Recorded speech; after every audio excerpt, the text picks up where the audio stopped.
Graça e paz, meu amado. O meu desejo é que o Senhor Deus abençoe ricamente a sua vida e a vida da sua família. Se olhássemos para a vida de alguns crentes do passado, nós veríamos vidas completamente diferentes da nossa. Eram pessoas que tinham uma solidez na sua vida espiritual que é impressionante. Elas eram convictas das suas doutrinas e elas viviam à altura das suas convicções. Por que isso acontecia? Porque elas eram pessoas que tinham a sua vida pautada na palavra de Deus. Elas eram pessoas que amavam a Escritura e que viviam uma vida de obediência à Escritura. E era esse princípio que fazia com que a vida delas fosse tão bonita, fosse uma vida tão agradável aos olhos de Deus. Olha o que nos é dito no Salmo 119, verso de número 97. Quanto amo a tua lei, é a minha meditação todo o dia. Era essa a postura dos crentes do passado. Eles amavam a Escritura e viviam meditando na Escritura. Eles viviam constantemente, como se eu pudesse dizer isso, ruminando a verdade da palavra de Deus em sua mente e em seu coração, para que pudessem apreendê-la de modo a vivê-la. Devemos aprender isso. Devemos nós também hoje ser crentes que vivam à luz da palavra, que amem a palavra e nela meditem todo dia e, por que não dizer, o dia todo, para que a palavra comece a governar todos os nossos passos, toda a nossa caminhada. Para que isso aconteça, eu e você precisamos ser pessoas zelosas na nossa relação com a palavra. Devemos lê-la todos os dias, devemos meditar nos seus ensinos, devemos estudar as suas verdades, devemos também colocar em prática os seus ensinos. Deus nos ensina em sua palavra para que o obedeçamos. Deus não quer encher a nossa mente de conhecimento que ficará guardado na nossa mente. Não, Deus quer que nos dê o seu ensino para que possamos viver à luz da sua palavra. Algumas vezes, as pessoas me dizem assim, a palavra é muito difícil.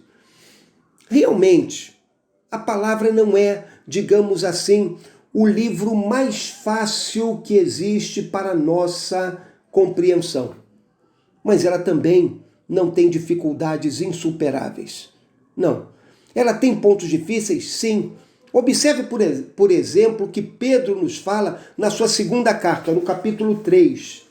Ele diz o seguinte, no verso 15 e 16. E tende por salvação a longanimidade de nosso Senhor, como igualmente o nosso amado irmão Paulo vos escreveu, segundo a sabedoria que lhe foi dada, ao falar acerca destes assuntos, como de fato costuma fazer em todas as suas epístolas, nas quais há certas coisas difíceis de entender, que os ignorantes e instáveis deturpam, como também deturpam as demais escrituras para a própria destruição dele. Veja só, Paulo e Pedro foram contemporâneos, viveram debaixo de uma mesma cultura.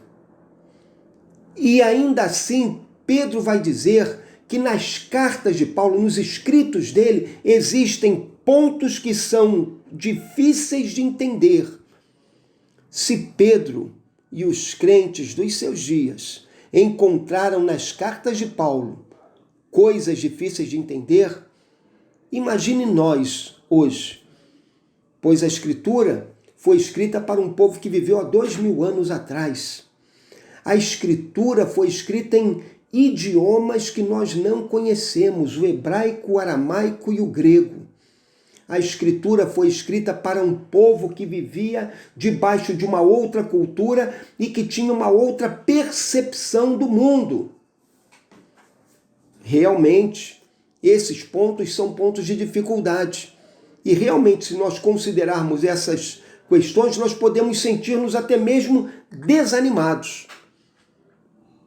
Por isso é que é importante olhar para a vida dos nossos irmãos do passado. Porque os nossos irmãos do passado tinham as mesmas dificuldades que nós temos. E eles estudaram a Bíblia, leram a Bíblia, meditaram na Bíblia e cultivaram vidas sólidas. Se eles o fizeram, nós podemos fazer também. A Bíblia é o melhor de todos os livros. Nenhum livro é tão completo, nenhum livro é tão verdadeiro, nenhum livro faz tanto bem à alma e o coração do homem como a Bíblia. A Bíblia também é um livro muito especial, porque a Bíblia é um livro que eu posso ler tendo ao meu lado o seu autor. Você está lembrado que a própria Bíblia testifica que nenhuma profecia ela é de origem humana? Não. Deus falou aos homens por intermédio do seu Espírito, dando-lhes a mensagem que eles deveriam preservar, a mensagem da palavra de Deus, que deveria ser preservada para abençoar a vida dos outros servos de Deus. Lembre que esse Deus que inspirou a Bíblia é o mesmo Deus que habita em nosso coração. É o mesmo Deus que está ao nosso lado quando lemos a palavra de Deus. É o mesmo Deus que pode dar-nos a iluminação que necessitamos para compreender os seus ensinos. Portanto, vamos ler a palavra de Deus sob a influência e direção do Espírito e vamos crescer com ela. Quando nós nos aproximamos da palavra, nós devemos nos aproximar da palavra com diligência. Eu chamaria isso de fome e sede. Nós devemos ter fome e sede de aprender da Escritura, o desejo ardente de conhecer a sua verdade. Para que isso aconteça, nós devemos nos aproximar da Escritura, estando abertos a ouvir os seus ensinos e fazendo para a Escritura algumas perguntas. Eu tenho aqui uma pequena trova de Rudyard Kipling e ele fala o seguinte: tenho 6 servos que me ensinaram tudo o que sei. O que, porquê, quando, como, onde e quem. Assim devemos aproximar-nos da Escritura. Devemos nos aproximar dela perguntando o que, por que determinado ensino foi inserido na Escritura, quando isso aconteceu, como acontece isso, a quem essa verdade é dita. Quando nós começamos a fazer as perguntas certas para a Escritura, nós começamos a ser enriquecidos por ela. Começamos a entender aquilo que ela está revelando e começamos a compreender a vontade de Deus para a nossa vida. Talvez você até pense assim, mas e aquilo que eu não entendi? Eu quero deixar com você algo que eu tenho aprendido na minha vida. Por mais que eu me esforce, eu não vou compreender tudo da Escritura. Quando eu me aproximo da Escritura, eu me aproximo dela sob a influência do Espírito para ouvir aquilo que Deus quer falar ao meu coração. E então, sob a influência do Espírito, eu sou enriquecido. Eu descubro inúmeras coisas que são verdades maravilhosas que eu posso colocar em prática na minha vida. Mas eu também descubro algumas coisas que eu não sei. Algumas coisas que eu não consigo compreender adequadamente. E inclusive o livro de Deuteronômio vai dizer que as coisas reveladas são para a nossa vida. As encobertas pertencem ao Senhor nosso Deus. Então sabe o que eu faço? Aquilo que eu não compreendo, aquilo que eu estudei e não compreendi, eu deixo de lado. E eu fico com aquilo que é claro, aquilo que eu posso entender e praticar.